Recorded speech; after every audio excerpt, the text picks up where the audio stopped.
নমস্কার, দেখছেন talk to Bangla. আমি অভিষেক রয়েছে আপনাদের সাথে। এই মুহূর্তে যে খবর নিয়ে উপস্থিত হয়েছি, সংসদে রাহুল গান্ধীকে বলতে দেওয়া হবে না, এবং সেটা এই মুহূর্তে সরকার ক্রমাগত ঠিক করে যাচ্ছে। একই পরিস্থিতি তারা রেখে দিচ্ছে, সংসদে রাহুল গান্ধীকে বলতে দেবে না তারা। এবং আপনাদেরকে জানাই, আজকে সংসদের সকালবেলা আপনারা জানেন ওম বিড়লা হঠাৎ করে, বিরোধীরা তেমন কোনো হাঙ্গামাও দেখাচ্ছেন না, হঠাৎ করে ওম বিড়লা 12টা পর্যন্ত সংসদ বন্ধ করে দিয়ে চলে যান। তারপর 12টার সময় আসেন তিনি, 12টা থেকে 2টো পর্যন্ত বন্ধ করে দিয়ে চলে যান। ইত্যাদি ঘটনাগুলো ঘটছিল। কিন্তু তারপর যখন সংসদ শেষ পর্যন্ত শুরু হয় 2টোর পরে, তখন আমরা দেখতে পাই যে এসছেন হরদীপ পুরী এবং পেট্রোলিয়াম মিনিস্টার এসেছেন এবং বিরোধী দলনেতা বক্তব্য রাখছেন। কারণ বিরোধী দলনেতা এর আগে এলপিজি ক্রাইসিস নিয়ে আজ সকালেই তিনি একটি নোটিশ সার্ভ করেছিলেন এবং সেটার পরিপ্রেক্ষিতে আলোচনা শুরু হয়। তো এলপিজি ক্রাইসিস নিয়ে যখন বলতে ওঠেন রাহুল গান্ধী, আমরা দেখতে পাই যে 1.5 মিনিটের মাথায় হঠাৎ করে তাকে থামানোর জন্য একদম পারলে চেয়ার থেকে নেমে পড়েন ওম বিড়লা। তার কারণটা কি বলুন তো? এপস্টিনের নাম নিয়ে ফেলেছিলেন রাহুল গান্ধী এবং হরদীপ পুরী, তার সঙ্গে একটা যোগাযোগ আছে এপস্টিনের, সেই কথাটা হঠাৎ করে বলে ফেলেছিলেন রাহুল গান্ধী। কি বলেছিলেন রাহুল গান্ধী আপনাদের একটু পড়ে শোনাই। রাহুল গান্ধী বলতে ওঠে, তখন হরদীপ পুরী মাথা নিচু করে বসেছিলেন এবং রাহুল গান্ধী বলতে ওঠেন। তিনি বলেন, এই সংকট সবে শুরু হয়েছে, এই যে গ্যাসের সংকট সবে শুরু হয়েছে। এছাড়াও তিনি বলেন যে স্টেট অফ হরমুজ সেটা অলরেডি বন্ধ হয়ে গেছে, এবং স্টেট অফ হরমুজ যেহেতু বন্ধ হয়ে গিয়েছে, সেখানে ইরান থেকে আমাদের ম্যাক্সিমাম জিনিসপত্র আসে, তাই এই মুহূর্তে এই সংকট আরো বাড়বে। এবং এই মুহূর্তে আমাদের একজন জেন্টলম্যান বসে আছেন যিনি পেট্রোলিয়াম মিনিস্টার, এবং তিনি তার পরের বাক্যটাই বলেন যে যিনি নিজেই স্বীকার করেছেন তিনি এপস্টিনের বন্ধু। এতটা পর্যন্ত রাহুল গান্ধী বলেন। তারপরে আর কিচ্ছু তাকে বলতেই দেওয়া হয় না। একদম বিজেপির সাংসদরা হৈ হৈ করে উঠবেন কি ওম বিড়লা, তিনি একদম রীতিমতন চেয়ার থেকে বলতে শুরু করেন রাহুল গান্ধীকে আটকানোর, এবং আটকে দেন তো বটেই, তার পরবর্তীতে আমরা দেখতে পাই তিনি সরাসরি আর বলতেই দেন না রাহুল গান্ধীকে। তিনি ধর্মেন্দ্র প্রধান তাকে বলার জন্য উদ্যত হন, তিনি যাতে বলেন সেই কথা তার নাম ধরে ডাকেন, এবং ধর্মেন্দ্র প্রধান নিজেও অবশ্যই স্বভাবতই বলেননি, এবং সেই জায়গা থেকে সম্পূর্ণ সরাসরি তার পরবর্তীতে হরদীপ পুরীর কাছে চলে যায়। এই যদি বিতর্কের অবস্থা হয়, তাহলে কিভাবে আমরা জানি না সরকার এই মুহূর্তে চলবে, সরকার কার পেছনে লোকাবে। আপনারা দেখুন সেই পরিস্থিতির অবস্থা আজকে কি হয়েছিল যখন হরদীপ পুরীর সামনে এপস্টিনের প্রসঙ্গ তুলে রাহুল গান্ধী বক্তব্য রাখতে যায় এবং ওম বিড়লা একদম ত্রাহি একটা বিষয় তৈরি করেন। আপনারা সেই পরিস্থিতিটা দেখুন। তারপর আসছে এই বিস্তারিত ব্যাখ্যায় যে হরদীপ পুরী শেষ পর্যন্ত বললেন, কিন্তু কি বললেন। As everybody is aware, a war has broken out in the Middle East. The United States, Israel, and Iran are at war. This war is going to have far-reaching consequences. The central artery from where 20% of the global oil flows, Strait of Hormuz, has been closed, and this is going to have tremendous repercussions, particularly for us, because a very large portion of our oil and natural gas comes through the Strait of Hormuz. The pain has just started.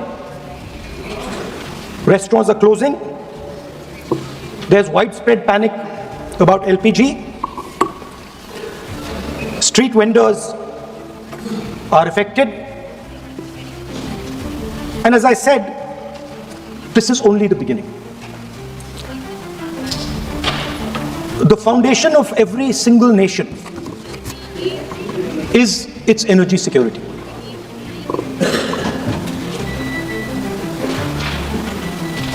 And I do not say this lightly,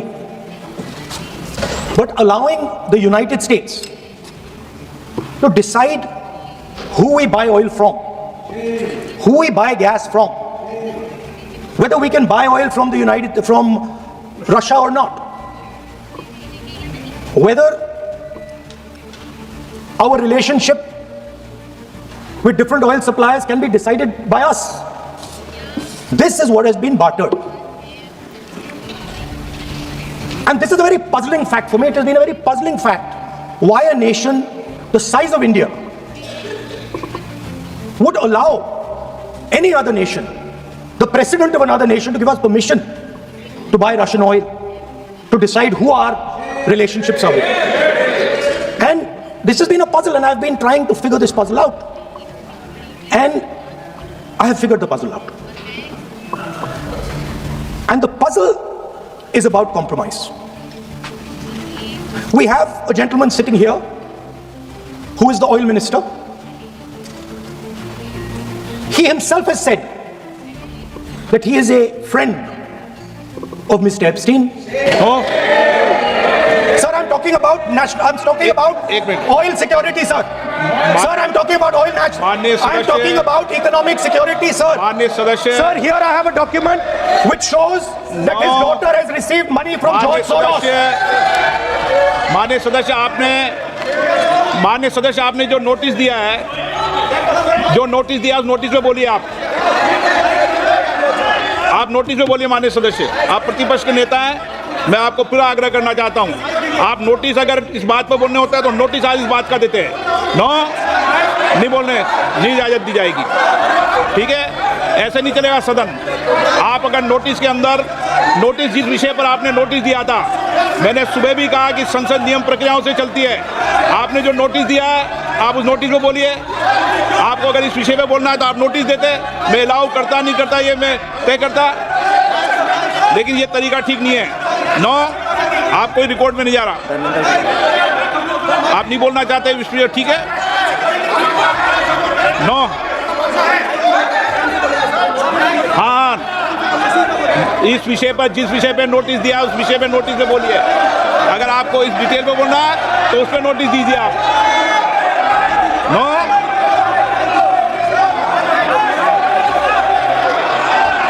Dharmendra Yadav ji, आप बोलना चाहते हैं?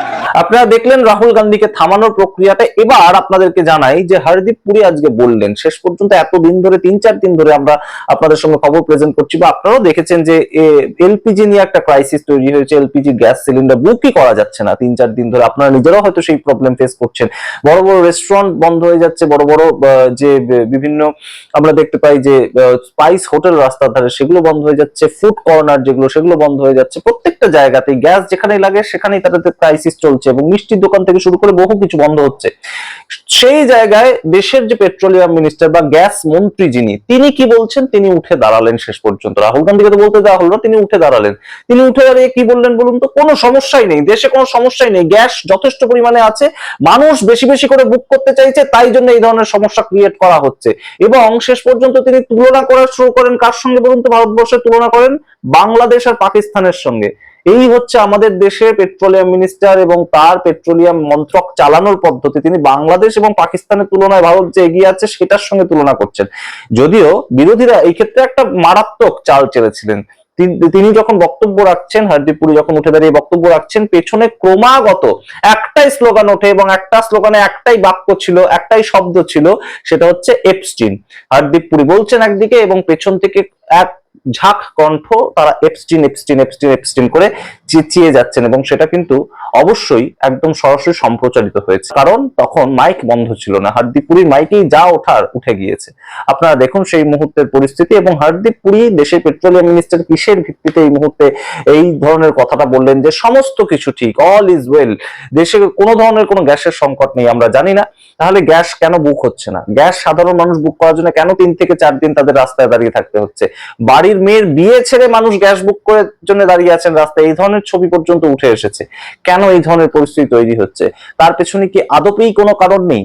কেন এই ধরনের সাধারণ মানুষের ভোগান্তি? তার সম্বন্ধে হরদীপ পুরী একটা কথা বললেন না, বললেন all is well. Leader opposition को सर बोलने दीजिए, बात पूरी हो जाए। लीडर ऑफ अपोजिशन है, पूरी बात हो जाए तो लीडर नियमों ऑपोजिशन से की सर। बोलेंगे, नियम के विपरीत नहीं बोल सकते। एक मिनट, जिस विषय पे उन्होंने नोटिस दिया है, नोटिस सदन के पटल पे हैं? उस विषय पर बोले हुए। सभापति जी, सभापति जी, आप जो सभापति जी, लीडर ऑपोजिशन की बात पूरी हो जाए, उसके बाद मैं बोलना चाहता हूँ। सभापति जी बोलिए माननीय हरदीप पुरी जी।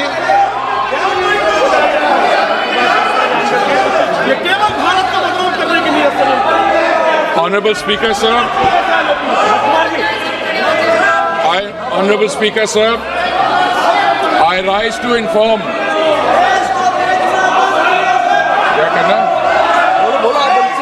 Honorable Speaker, sir, I rise to inform the House of steps taken in response to the disruption of the global energy supplies arising from the ongoing conflict in West Asia. The world has not faced a moment like this in modern energy history. Today is the 13th day since the passage through the Strait of Hormuz, through which 20% of world's crude, 20% of world's natural gas, and 20% of the world's LPG flows was disrupted following the military operations between Iran, Israel, and the US. For the first time in recorded history, the Strait of Hormuz has been effectively closed to commercial shipping.